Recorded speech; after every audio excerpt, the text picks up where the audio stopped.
അനുഭവം ഏറ്റവും നല്ല അധ്യാപകനാണ്. പക്ഷെ ആരെക്കാളും ക്രൂരമായിട്ടായിരിക്കും അദ്ദേഹം പഠിപ്പിക്കുക. എല്ലാവർക്കും നല്ലൊരു ദിവസം ആശംസിച്ചുകൊണ്ട് മാമ്പഴത്തിന് പുതിയ വീഡിയോയിലേക്ക് സ്വാഗതം. ആദ്യമായിട്ട് കാണുന്നവരാണെങ്കിൽ ചാനൽ ഇഷ്ടപ്പെട്ടാൽ ഒന്ന് സബ്സ്ക്രൈബ് ചെയ്ത് ലൈക്ക് ചെയ്യാൻ മറക്കരുതേ. അപ്പൊ നമുക്ക് നേരെ നമ്മുടെ ദേവിയുടെയും ബാലിന്റെയും ഇനി വരുന്ന ദിവസങ്ങളിലെ പ്രമോ വിശേഷത്തിലേക്ക് പോയാലോ. എന്താണെങ്കിലും ഇനി കാണാൻ പോകുന്ന പറഞ്ഞിട്ട് ഇത്രയും നാൾ നമ്മൾ കാത്തിരുന്ന ആ മുഹൂർത്തത്തിന് അവസാനമാക്കുകയാണ്. വേറൊന്നുമല്ല, അത് നമ്മുടെ എന്താണ് കഥ അതിന്റെ അവസാന ഘട്ടത്തോടെ അടുക്കുകയാണ്.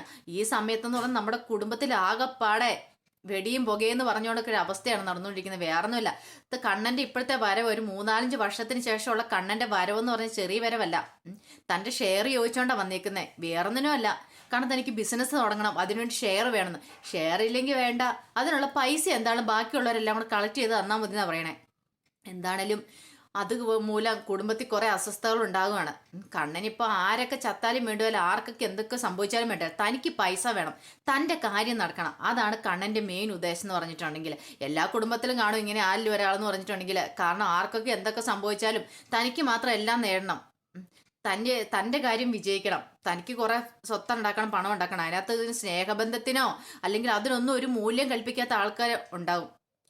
എന്താണെങ്കിലും അങ്ങനെ ഒരു ഇതാണ് നമ്മുടെ കണ്ണനെ ഇവിടെ കടന്നത്. പക്ഷെ നമ്മുടെ കണ്ണൻ നേരത്തെ ഇങ്ങനെയൊന്നും അല്ലായിരുന്നു. എല്ലാവരും പുറകെ ഇങ്ങനെ ചളിയൊക്കെ പറഞ്ഞ് നടന്ന് അത്ര നല്ല സെറ്റപ്പിലായിരുന്നു പോയിക്കൊണ്ടിരുന്നത്. അപ്പം എല്ലാവരും പെട്ടെന്ന് ഒരു ദിവസം അങ്ങ് വന്നു കഴിയുമ്പോഴത്തേനും മാറ്റം പെട്ടെന്ന് ആർക്കും അംഗീകരിക്കാൻ പറ്റില്ല. അല്ലെങ്കിൽ കൊള്ളാം, ആദ്യമേ തൊട്ട് ഒരു വ്യക്തി അങ്ങനെയാണെങ്കിൽ നമുക്ക് അംഗീകരിക്കാൻ പറ്റും. പക്ഷെ പെട്ടെന്ന് ഒരു ദിവസം വന്നിട്ട് ഞാൻ അങ്ങനെയല്ല, ഞാൻ ഇങ്ങനെയാന്ന് പറഞ്ഞിട്ടുണ്ടെങ്കിൽ ആ കുടുംബത്തിലുള്ളവർക്ക് പെട്ടെന്ന് അംഗീകരിക്കാൻ പറ്റത്തില്ല. ഇപ്പം നമ്മുടെ കുടുംബത്തിലാണെങ്കിലും അങ്ങനെയല്ലേ, ഒരാളുടെ സ്വഭാവത്തിന് പെട്ടെന്ന് മാറ്റം വന്നിട്ട് നമുക്കത് അംഗീകരിക്കാൻ സാധിക്കില്ല. അതുപോലെ തന്നെയാണ് കണ്ണന്റെ അവസ്ഥയും. കണ്ണൻ ഇങ്ങനെ മാറ്റം വന്ന കാര്യം കുടുംബത്തിൽ ആർക്കും അംഗീകരിക്കാൻ പറ്റുന്നില്ല. അത് ഏറ്റവും കൂടുതൽ ബുദ്ധിമുട്ടുണ്ടാക്കിയ നമുക്ക് ദേവിയുടെ ബാലനുമാണ്. കാരണം ദേവി എന്ന് പറഞ്ഞാൽ ചെറുതിലെ മുതൽ കണ്ണനെ കൈ പിടിച്ച് നടത്തി, അതുപോലെ തന്നെ ചോറൊക്കെ വാരി കൊടുത്ത് സ്കൂൾ യൂണിഫോം ഒക്കെ ഇടിയിച്ച് സ്കൂളിൽ വിട്ടോണ്ടിരുന്ന. പക്ഷെ അങ്ങനൊരു കണ്ണനാണ് അവർക്ക് നേരെ തിരിച്ചു പറഞ്ഞിരിക്കുന്നത്. എന്താണ്, തനിക്ക് നല്ല ഷെയർ വേണം, തനിക്ക് ഇവിടുന്ന് പിരിഞ്ഞു പോകണം, ചെന്നൈ പോയി ബിസിനസ് ഒക്കെ തുടങ്ങണമെന്ന് പറയും. ഇതെന്താണെങ്കിലും നമ്മുടെ ദേവിക്കും ബാലിനും ഒരിക്കലും സഹിക്കാൻ പറ്റുന്ന കാര്യമാകുന്നില്ല. അതിനുശേഷം എന്ന് പറഞ്ഞിട്ടുണ്ടെങ്കിൽ നമ്മുടെ അപ്പു ഒരു ഉറച്ച തീരുമാനം എടുത്തിരിക്കുന്ന വേറൊന്നുമല്ല, ഒരു കാരണവശാലും ഈ കുടുംബം വെട്ടിപ്പൊളിക്കാൻ താൻ സമ്മതിക്കില്ല. അതിനിപ്പോൾ ആരൊക്കെ എന്തൊക്കെ പറഞ്ഞാലും ശരി, തങ്ങൾക്ക് പോയാൽ ഇവിടുന്ന് വേറൊരു ഇടവില്ല. അപ്പോൾ ആ കണ്ണനെ തന്നെ സൊല്യൂഷനും പറയുന്നുണ്ട്. എന്താണെങ്കിലും നമ്മുടെ അപ്പോഴത്തെ വീട്ടിൽ കുറെ സ്വത്തുണ്ടല്ലോ, അമരാവതി പോയി സ്വത്ത് ചോദിക്കാൻ തീരാവുന്ന പ്രശ്നമല്ലേ ഉള്ളെന്ന്. പക്ഷെ അപ്പുവിന്റെ അഭിമാനം അതിന് സമ്മതിക്കുന്നില്ല. എല്ലാം ഇട്ടെറിഞ്ഞിട്ട് വന്നോളാ താനെ. ഇനി എന്താണ് ആ കുടുംബത്തിലേക്ക് ഒന്നും ചോദിക്കത്തുമില്ല, അവിടെ കയറത്തുമില്ല. അത് കോലടിച്ചിട്ടേക്കുന്ന കാര്യമാണ്. അത് പക്ഷെ നമ്മുടെ കണ്ണൻ അറിയാം. പക്ഷെ കണ്ണൻ എന്ത് ചെയ്യാ, കണ്ണന്റെ ഇപ്പോഴത്തെ മാനസികാവസ്ഥ കണ്ണൻ അങ്ങനെ പറഞ്ഞു പോകുന്നതാ. എന്താണെങ്കിലും എൻ്റെ കണ്ണൻ്റെ ഒരു മുഖംമൂടിയുണ്ട്. ആ മുഖംമൂടി എന്താണല്ലോ അധികം വൈകാതെ വലിച്ചു കീറപ്പെടും. കണ്ണൻ ആ മുഖം മൂടി ധരിച്ച എല്ലാവരുടെ മുന്നിൽ എല്ലാവരുടെ സ്നേഹങ്ങളൊന്നും കണ്ടില്ലെന്ന് നടിച്ച് ഇതുവരെ മുന്നോട്ട് പോയിക്കൊണ്ടിരിക്കുന്നേ. പക്ഷെ എത്രയാന്ന് പറഞ്ഞാലും, എത്രയൊക്കെ ഒളിപ്പിച്ചു വെച്ചെന്ന് പറഞ്ഞാലും കള്ളം കുറെ നാള് മൂടി വെക്കാൻ പറ്റില്ല. എത്രയാന്ന് പറഞ്ഞാലും അത് പുറത്ത് വന്നിരിക്കും, അധികം വൈകാതെ തന്നെ. അപ്പൊ അതിന്റെ വിശേഷങ്ങളൊക്കെ കാണാൻ പോകും. നമ്മളെന്തായാലും ക്ലൈമാക്സ് സീനിലേക്ക് എത്തിക്കഴിയുമ്പോഴത്തേനും കണ്ണന്റെ പുറംപൂച്ച അഴിഞ്ഞു വീഴും. കണ്ണൻ ഇതുവരെ ഒളിപ്പിച്ചു വെച്ച സത്യാവസ്ഥ എന്താന്ന് നമ്മുടെ ബാലിനും ദേവി എല്ലാവരും അറിയുക തന്നെ ചെയ്യും. എന്താണെങ്കിലും ഇതുമൂലം നമ്മുടെ അഞ്ജുനും വളരെയധികം വിഷമം ഉണ്ടാകുന്നുണ്ട്. വേറൊന്നുമല്ല, കാരണം അഞ്ജുവിന്റെ വയറ്റിലൊരു കുഞ്ഞുണ്ട്. ശിവൻ അതാണ് ആദ്യം. കാരണം അഞ്ജു ഇങ്ങനെ ഓരോ സമയത്തും കരഞ്ഞുകൊണ്ടിരുന്നിട്ടുണ്ടെങ്കിൽ അമ്മയുടെ മനസ്സിലുണ്ടാകുന്ന ഓരോ വേദനകളും വിഷമങ്ങളും അത് കുഞ്ഞു മനസ്സിലാക്കുമെന്നാണ് പറയുന്നത്. അത് ശിവന് നന്നായിട്ടറിയാം. ശിവന് ഇതിനു മുമ്പ് എക്സ്പീരിയൻസ് ഉണ്ടെന്നല്ല പറയണേ. പക്ഷെ അതല്ല, പക്ഷെ ഇങ്ങനെയെല്ലാം വായിച്ചു കേട്ടും പിന്നെ എല്ലാവരും അനുഭവങ്ങൾ പറഞ്ഞ് അറിയാലോ. അപ്പൊ എന്താണെങ്കിലും ശിവൻ അതുകൊണ്ട് നന്നായിട്ട് നമ്മുടെ അഞ്ജുവിനെ കെയർ ചെയ്യുന്നുണ്ട്. അഞ്ജുവിന് പറ്റുന്ന സമയത്തൊക്കെ ഉപദേശങ്ങളും കൊടുത്ത് അതുപോലെ തന്നെ ചേർത്ത് പിടിക്കുന്നുണ്ട്. അഞ്ജുവിനെ മാക്സിമം സന്തോഷിപ്പിക്കാൻ നോക്കുന്നുണ്ട്. എന്നാലും അഞ്ജുവിന്റെ മനസ്സിലും ശിവന്റെ മനസ്സിലും ഒരു വല്ലാത്ത ബുദ്ധിമുട്ടുണ്ട്. കണ്ണനെ ഓർത്ത് എങ്ങനെ പൈസ കൊടുക്കും. ഇനി കുറച്ച് നാളും കൂടി തങ്ങളെല്ലാവരും കൂടി ഒരുമിച്ചുണ്ടാവുള്ളല്ലോ. ബാലേട്ടൻ എന്തായിരിക്കും തീരുമാനം എടുക്കുന്നത്. ഇത്രയും വലിയൊരു എമൗണ്ട് എന്താണെങ്കിലും ഇവര് 3 പേരും കൂടെ കൂടിയാൽ കൂടത്തില്ല. അപ്പൊ എന്താണെങ്കിലും കണ്ണന് ഷെയർ വീതിച്ചു കൊടുത്താൽ മതിയാകും. പിന്നെ അതിനേക്കാൾ ഉപരി എന്ന് പറഞ്ഞിട്ടുണ്ടെങ്കിൽ അമ്മയുടെ ലക്ഷ്മിയമ്മയുടെ ഏറ്റവും വലിയ ആഗ്രഹമായിരുന്നു എല്ലാവരും ഒരുമിച്ച് മുന്നോട്ട് പോകണം എന്നുള്ള. ഒരിക്കലും ഈ കുടുംബം വെട്ടിപ്പൊളിക്കാനായിട്ട് ലക്ഷ്മിയമ്മ ആഗ്രഹിച്ചിരുന്നില്ല. അതുകൊണ്ട് മാത്രമാണ് അവസാനം ആ ആദ്യത്തെ വിൽപത്രം തന്നെ എഴുതി മാറ്റിയത്. ലക്ഷ്മി അമ്മയ്ക്ക് തോന്നിക്കാണും കണ്ണൻ ചെന്നൈക്കൊക്കെ പോയി കഴിയുമ്പോൾ ചിലപ്പോൾ ഇനി പറയാൻ പറ്റില്ല കണ്ണന്റെ മടങ്ങിയൊരു അമ്മമാർക്ക് അങ്ങനെയാണല്ലോ, മക്കളുടെ മനസ്സറിയാൻ കഴിയുമല്ലോ. അപ്പോൾ അതുകൊണ്ട് തന്നെയാണ് ആ വിൽപത്രം മാറ്റി എഴുതിച്ചതും. തൻ്റെ കാലശേഷം ഇവര് ഒരിക്കലും പിരിഞ്ഞു പോകരുത്. എന്തായാലും ഇതൊക്കെ ഓർത്തുമ്പോൾ നമ്മുടെ ശിവന് വല്ലാത്ത വിഷമം വരുന്നു. ശിവൻ പറയുന്നുണ്ട് അമ്മയ്ക്ക് ഭയങ്കര ബുദ്ധിമുട്ടാവും, അതെന്താളും അമ്മയുടെ ആത്മാവിന് ശാന്തി കിട്ടത്തില്ല കണ്ണനീ ചെയ്യുന്ന പ്രവൃത്തി എന്നൊക്കെ പറയുന്നുണ്ട്. എന്താണെങ്കിലും ദേവിയും ബാലനും ആകപ്പാടെ ധർമ്മസങ്കടത്തിലാ. ബാലനോട് ദേവി പറയുന്നുണ്ട്, എന്താണ് കണ്ണന്റെ ഇഷ്ടം പെട്ടെന്ന് അങ്ങനെ നടത്തി കൊടുക്കല്ലേ ബാലേട്ടാ, എന്താണ് ഒരു ഉറച്ച തീരുമാനം എടുക്കുന്നത്. കണ്ണൻ എന്തോ ചതിക്കുഴി പോയിട്ടുണ്ട്, അതെന്താണെന്ന് നമ്മൾ അറിയണം, അത് അറിഞ്ഞിട്ട് വേണം ഇതൊക്കെ ചെയ്യാനായിട്ട്. ഇതിന്റെ പേരിൽ അപ്പൂന് എന്തുമാത്രം പ്രശ്നങ്ങളുണ്ടായെന്ന് ബാലേട്ടൻ അറിയാവോ, അപ്പൂന് ഇന്ന് എന്തുമാത്രം അപമാനിച്ചെന്നറിയാവോ. അപ്പം നമ്മുടെ ബാലനൊന്നും അറിഞ്ഞില്ലായിരുന്നല്ലോ. അപ്പം ബാലനോട് ദേവിയുള്ള കാര്യങ്ങളൊക്കെ പറയാണ്. അപ്പുവിനോട് അത്ര മോശമായിട്ട് രീതിയിലാണ് കണ്ണൻ പെരുമാറിയത്. അമരാവതി പോയി തന്റെ വീതം ചോദിക്കാനൊക്കെ പറഞ്ഞു. പക്ഷെ കണ്ണൻ ഒരു കാരണവശാൽ അങ്ങനെ പറയാൻ പാടില്ലായിരുന്നു. കണ്ണന്റെ സ്വബോധം ബുദ്ധിയും നഷ്ടപ്പെട്ട രീതിയിൽ അവൻ പെരുമാറി എന്നൊക്കെ പറയുന്നുണ്ട്. ഇത് കേട്ടൻ ബാലൻ പറഞ്ഞു, വിഷമിക്കാതിരിക്കും ദേവി, എല്ലാത്തിനും ഒരു പരിഹാരം ഉണ്ടാവും, നമുക്ക് എന്തായാലും കുറച്ചുകൂടെ വെയിറ്റ് ചെയ്യാം. എന്തായാലും അമ്മാമ്മയെ സാവിത്രിയമ്മായി ഒന്നും ഇതിന് സമ്മതിക്കും തോന്നുന്നില്ല. എന്തായാലും എല്ലാവരും കൂടെ കൂട്ടായിട്ട് എടുക്കേണ്ട ഒരു തീരുമാനമാണിത്. ഇപ്പൊ ഹരിയെ സംബന്ധിച്ച് ഹരിയുടെ കാര്യം ഒന്ന് ഓർത്ത് വെക്കേ, ഇവിടെ നിന്ന് ഇറങ്ങിയിട്ടുണ്ടെങ്കിൽ അവന്റെ അവസ്ഥ എന്നായിരിക്കും. നീ കുഞ്ഞു കൊച്ചിനെ കൊണ്ട് എന്ത് ചെയ്യും. നമുക്കിപ്പോ ഒരു വാടക വീട് എടുത്ത് മാറി താമസിക്കാന്ന് പറഞ്ഞാൽ അത്ര പോസിബിൾ ആയിട്ടുള്ള കാര്യമല്ല പെട്ടെന്ന് ഇത്.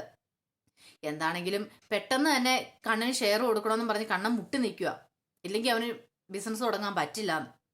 എന്താണെങ്കിലും നമ്മുടെ ബാലിന് ഒരു നല്ല തീരുമാനം. ഈ സമയത്ത് നമ്മുടെ അപ്പുവിന്റെ മനസ്സിൽ ഭയങ്കര സംഘർഷം, അപ്പുവിനൊന്നും സഹിക്കാൻ പറ്റുന്നില്ല ഇതൊന്നും കണ്ടിട്ട്.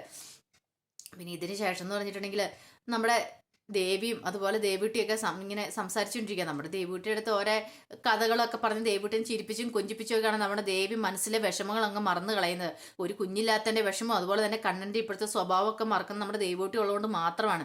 ഈ സമയത്താണ് നമ്മുടെ കണ്ണൻ എവിടെയൊക്കെ പുറത്ത് പോയി തെണ്ട് തിരിഞ്ഞിട്ട് കയറി വരുന്നത്. അപ്പം നമ്മുടെ ദേവൂട്ടി എന്ത് ചെയ്ത്, കുഞ്ഞു മനസ്സല്ലേ, പിള്ള മനസ്സിൽ കള്ളമില്ല എന്ന് പറഞ്ഞാൽ അതൊക്കെ ഇങ്ങനെ ദേഷ്യം അങ്ങനെയൊന്നും അറിയത്തില്ലല്ലോ, അതുങ്ങളുടെ ഉള്ളിലെ സ്നേഹം അങ്ങ് പ്രകടിപ്പിക്കും. നമ്മുടെ ദേവൂട്ടി ഓടിച്ചെന്ന് നമ്മുടെ കണ്ണനെ അങ്ങ് കെട്ടിപ്പിടിക്കുകയാണ് കൊച്ചച്ചാന്ന് പറഞ്ഞുകൊണ്ട്. ഇത് കണ്ടോടെ നമ്മുടെ അപ്പു അകത്തുനിന്ന് വരുന്നത്. അപ്പുവിന് ഇത് ഒട്ടും സഹിക്കാൻ പറ്റുന്ന കാര്യമല്ല.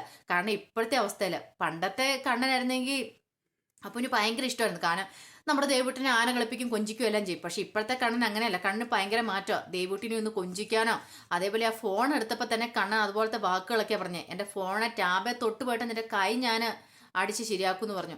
പക്ഷെ അതൊക്കെ നമ്മുടെ അപ്പുവിൻ്റെ മനസ്സിലുണ്ട്. പോരാത്തേന് കണ്ണനോടുള്ള ഇപ്പോഴത്തെ ദേഷ്യവും വീട് വെട്ടിപ്പൊളിക്കാൻ നടക്കുന്നവനല്ലേ, അങ്ങനെയുള്ളവൻ എന്താണെങ്കിൽ തൻ്റെ കുഞ്ഞിനോട് സ്നേഹം കാണിക്കുന്ന അപ്പുവിന് ഇഷ്ടപ്പെടുന്നില്ല. കൊച്ചച്ചാന്ന് പറഞ്ഞ് ഓടിപ്പോയി കെട്ടിപ്പിടിക്കുമെന്നെ നമ്മുടെ അപ്പു വന്നിട്ട് പിടിച്ചു മാറ്റി, ആരടി നിന്റെ കൊച്ചച്ചനെന്ന് ചോദിക്കുക. ഇത് കേട്ടപ്പോഴത്തേനും കണ്ണെന്തോ വല്ലായിക്കേ, ദേവിക്കും എന്തോ ഒരു ബുദ്ധിമുട്ട് പോലെ. ഇവൻ നിന്റെ കൊച്ചച്ചനൊന്നും അല്ല കേട്ടോ, മേലാലിനെ അങ്ങനെ വിളിച്ചു പോയക്കില്ല. കൊച്ചച്ചാന്ന് പറഞ്ഞാൽ ആദ്യം കൊഞ്ചിക്കൊണ്ട് തോള കയറാൻ ചെന്നാണ്ടല്ലോ, അടിച്ചു കഴിഞ്ഞാൽ ശരി ഇങ്ങോട്ട് വാടിയെന്ന് പറഞ്ഞ് വിളിച്ചു കയറ്റിക്കൊണ്ടങ്ങ് പോവാ. കാരണം എൻ്റെ കർണ തടിയേറ്റ പോലെ. അല്ലേലും അവൻ അതിൻ്റെ ആവശ്യമുണ്ട്. അവൻ ഈ പ്രശ്നങ്ങളെല്ലാം കാരണം അവൻ തന്നെയല്ലേ ഉണ്ടാക്കിയത്, അവൻ ഇതിൻ്റെ വല്ല ആവശ്യം ഉണ്ടായിരുന്നു. അവൻ പെട്ടെന്ന് എല്ലാവരും ഒന്ന് ഇങ്ങനെ നോക്കിയിട്ട് അങ്ങ് അകത്തേക്ക് കയറി ദേഷ്യപ്പെട്ടങ്ങ് പോവുക അങ്ങോട്ട്. അപ്പം പാവം നമ്മുടെ ദേവിക്കാണെങ്കിൽ ഒന്നും മേലാത്ത അവസ്ഥയാണ്. കണ്ണനെ ഒഴിവാക്കാൻ പറ്റില്ല, അപ്പൂനെ ഒഴിവാക്കാൻ പറ്റില്ല. ഈ പ്രശ്നം ഒന്ന് പരിഹരിക്കുകയും ചെയ്യണം. അതിനുശേഷം നമ്മുടെ അപ്പൂൻ്റെ അടുത്തേക്ക് ചെല്ലുന്നുണ്ട് ദേവി. ദേവി എന്ന് ചോദിക്കുന്നുണ്ട്, അങ്ങനെയൊന്നും പറയണ്ടായിരുന്നു, അപ്പോൾ ഒന്നുമല്ലേലും ആ കണ്ണന് വിഷമമായെന്ന് തോന്നുന്നു പറയുമ്പോഴത്തേനും അപ്പോറെ എത്രയൊക്കെ പഠിച്ചാലും ദേവേടത്തേക്ക് മനസ്സിലാവില്ല അല്ലേ, എത്രയൊക്കെ ചെയ്ത് കണ്ണൻ. എന്നിട്ട് ഇപ്പോൾ ദേവേടത്തേക്ക് ഇപ്പോഴും കണ്ണനോടാ സെന്റിമെന്റ്സ് മുഴുവനും. ഒന്ന് ഓർത്ത് വയ്ക്കേ, അവൻ ആ കുഞ്ഞിനോട് കഴിഞ്ഞ പ്രാവശ്യം എന്താ ചെയ്തേ, ആ ഫോൺ നിർത്തുന്നു പറഞ്ഞ് എന്തൊക്കെ പ്രശ്നങ്ങൾ ഉണ്ടാക്കി. ഇത്ര ദിവസം ഇവിടെ വന്നിട്ട് ഈ ദേവൂട്ടിനെ ഒന്ന് കൊഞ്ചിക്കുകയും ചെയ്തല്ലോ. പക്ഷെ ദേവൂട്ടിയോ എന്തൊരു സ്നേഹം അവനോട് കാണിക്കുന്നേ. അവനെ കൊച്ചാന്ന് പറഞ്ഞ് കെട്ടിപ്പിടിക്കാൻ ചെന്നു അറിയാവോ. എന്നിട്ട് പോലും അവന് മനസ്സലിവില്ല. എന്നിട്ട് പോലും അവൻ ഈ വീട് വെട്ടിപ്പൊളിക്കാൻ നടക്കുക. അങ്ങനെയുള്ള ഒരുത്തനെ എന്തിനാ ദേവടത്തിന് ഈ ദേവൂട്ടി കൊച്ചാന്ന് വിളിച്ച് പുറകെ പോകുന്നു, വല്ല ആവശ്യമുണ്ടോ എന്ന് ചോദിക്കുകയാണ്. ശരി, അപ്പു പറഞ്ഞൊക്കെ അക്ഷരം പ്രതി ശരിയായിട്ടുള്ള കാര്യമാണ്. പക്ഷെ ദേവിക്ക് അത് അറിയാം. പക്ഷെ എന്നാൽ കണ്ണന്റെ മനസ്സ് വേദനിച്ചല്ലോ. എന്നാലും ചെറുതിലൊരു അമ്മേനെ വാത്സല്യം നൽകി വളർത്തിക്കൊണ്ട് വന്ന കണ്ണന്റെ ഒരു പെരുമാറ്റം ദേവി സഹിക്കാൻ പറ്റുന്നില്ല. ഇപ്പം നമ്മളാണെ പോലും അതെ, നമ്മൾ അത്ര സ്നേഹിച്ച് വളർത്തുന്ന അല്ലെങ്കിൽ നമുക്ക് അത്ര സ്നേഹമുള്ള ആളുടെ അടുത്തുനിന്ന് ഒരു പെരുമാറ്റം കിട്ടിക്കഴിയുമ്പോൾ നമുക്ക് പെട്ടെന്ന് നമുക്ക് ടെൻഷനാവും, സങ്കടമാവും. അല്ലെങ്കിൽ നമ്മൾ സ്നേഹിക്കാത്ത ഒരാളെ വെറുതെ കാണാൻ നമുക്കൊരു പ്രശ്നം തോന്നത്തില്ല. പക്ഷെ ഇതങ്ങനെ അല്ലല്ലോ. അപ്പം എന്താണെങ്കിലും അതിനുശേഷം ദേവിയും ബാലനെ കടയിൽ പോയിരുന്നിട്ട് ഇരിക്കാൻ പോലും പറ്റാത്ത അവസ്ഥയാണ്. കാരണം ഇതിനെക്കുറിച്ച് ഓർത്ത് ഓരോ നിമിഷം ടെൻഷൻ അടിച്ചുകൊണ്ടിരിക്കും. എങ്ങനെ ചെയ്യും, എന്ത് ചെയ്യും, കണ്ണൻ്റെ ഈ പ്രശ്നത്തിന് സൊല്യൂഷൻ വേണമല്ലോ. പക്ഷേ ശിവൻ എന്താണല്ലോ അടുക്കുന്ന ലക്ഷണം കാണുന്നില്ല. ശിവൻ ലാസ്റ്റ് 5 പറഞ്ഞ് സമ്മതിപ്പിക്കുക.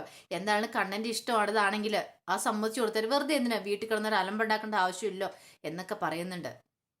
എന്താണെങ്കിലും അടുത്ത ദിവസം അറിയാം ഇനി വീതം കൊടുക്കുക. എന്താണല്ലോ ഒരു കാരണവശാലും കുടുംബം വെട്ടിപ്പൊളിക്കാൻ സമ്മതിക്കില്ല. കാരണം ദേവിയും ബാലനോട് പറയുന്നുണ്ട്, നമ്മൾ ഈ കുടുംബം വെട്ടിപ്പൊളിച്ചിട്ടുണ്ടെങ്കിൽ ലക്ഷ്മിയമ്മയുടെ ആത്മാവിന് ഒരിക്കലും ശാന്തി കിട്ടത്തില്ല.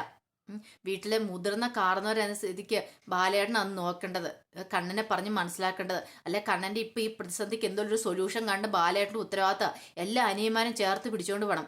കണ്ണനെ ഒരിക്കലും കൈവിട്ടുകൂടാ. കണ്ണനെ നമ്മുടെ കൂടെ ചേർത്ത് പിടിക്കണം. പക്ഷെ അതിനൊരു സൊല്യൂഷൻ കണ്ടെത്തണം. അത് മാത്രമല്ല, കണ്ണനെ ഇപ്പൊ ഇത് കാണിക്കുന്നതൊക്കെ ശരിയാണോ, ബിസിനസ്സിന് പണം വേണോ, അതൊക്കെ അന്വേഷിച്ചറിയണം എന്നൊക്കെ പറയുന്നുണ്ട്. എന്താണല്ലോ അവസാന ഘട്ടത്തിൽ എത്തുമ്പോഴത്തേനും നമ്മുടെ കണ്ണന്റെ കണ്ണ് തുറക്കും. കാരണം എന്താണെങ്കിലും വീട് ഭാഗം വെക്കാൻ സമ്മതിക്കാതെ ഇവരുടെ ഒപ്പം തന്നെ കൂടി അടിച്ചു പൊളിച്ച് ജീവിക്കും. അതാ കാണാൻ പോകുന്നത്. അത് തന്നെയുമല്ല, ഇനിയിപ്പോൾ എന്ന് പറഞ്ഞിട്ടുണ്ടെങ്കിൽ കണ്ണനയുടെ അവിടെ ഭാര്യയും കുട്ടികളും കൊണ്ടൊന്ന് പറയാൻ പറ്റില്ല. ഇനിയിപ്പോൾ എന്താളും അവസാന ഘട്ടം ചിലപ്പോൾ ദേവി പ്രഗ്നന്റ് ആവുമെന്ന് പറയാൻ പറ്റില്ല. ഇത്രയും കാലം അനിയന്മാർക്ക് വേണ്ടിയാണ് തങ്ങളുടെ ജീവിതം ഒഴിഞ്ഞു വെച്ചത്. അതുകൊണ്ടാണ് പിള്ളേര് പോലും വേണ്ടെന്ന് വെച്ചത്. എന്താണെങ്കിലും ചിലപ്പോൾ ഒരു ദേവിക്ക് ഒരു കുഞ്ഞുണ്ടായി കൂടുന്നില്ല. അങ്ങനെ അതൊക്കെ ആയിരിക്കും ചിലപ്പോൾ അവസാന സീൻ നമ്മൾ കാണാൻ പോകുമെന്ന് പറഞ്ഞിട്ടുണ്ടെങ്കിൽ. എന്താണെങ്കിലും ഈ വിശേഷങ്ങൾ അറിയാൻ നമുക്ക് കുറച്ച് ദിവസം കൂടെ നമ്മൾ കാത്തിരിക്കണം. അപ്പം എല്ലാവർക്കും അഡ്വാൻസ്ഡ് ഹാപ്പി ന്യൂ ഇയർ. ഇനി അപ്പം അടുത്ത വർഷം നമുക്ക് എല്ലാവർക്കും കാണാം കേട്ടോ. എല്ലാവർക്കും ടാറ്റാ ബൈ ബൈ. ഓക്കെ.